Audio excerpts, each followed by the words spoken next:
To know a church, you must first know its people. And to know its people, you must first know their stories. Did you grow up in church? Are you a church person? Oh yeah, we grew up in church, and then for years I just stopped going. When we separated and divorced, I kind of fell away from the Lord. It was shortly after my grandmother passed away, and I felt like I really wanted to draw close to God. There have been times where I felt like it was just time, like over.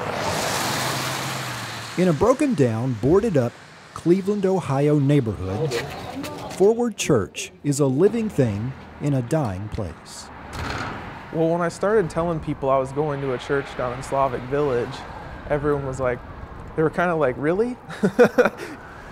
I drive through the neighborhood now and I see guys from church, you know, and they're all, yeah, you know, never had that before here, they said. This kind of thing didn't exist. That makes this a church worth knowing, filled with people worth meeting, who have stories worth telling. I used to say I sell drugs because I'm smart, you know, that was my spiel. Came here to bring the reality of God to street level. The pastor has his story. I had spent a decade delivering polluted water to the people in my community, and God had opened a door for me to come back with living water and say, look, I have living water where one drink and it's over. Like everything that ails your home,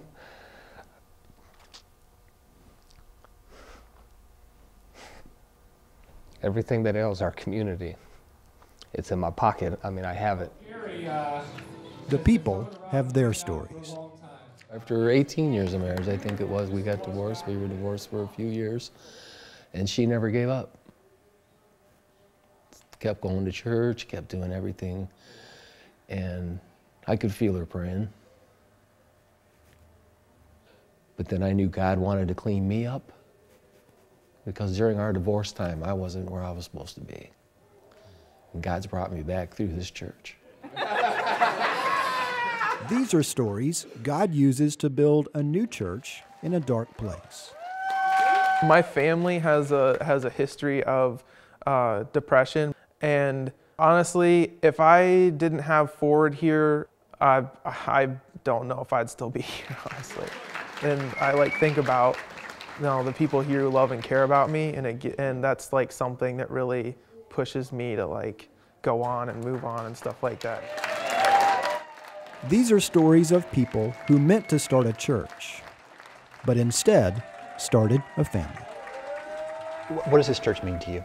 It's a place that's going to help me grow, move forward, where I was like 3 steps back, now I'm going to move forward, and I feel good about it.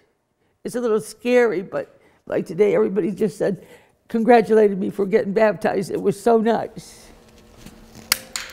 Feel like I'm part of a family now.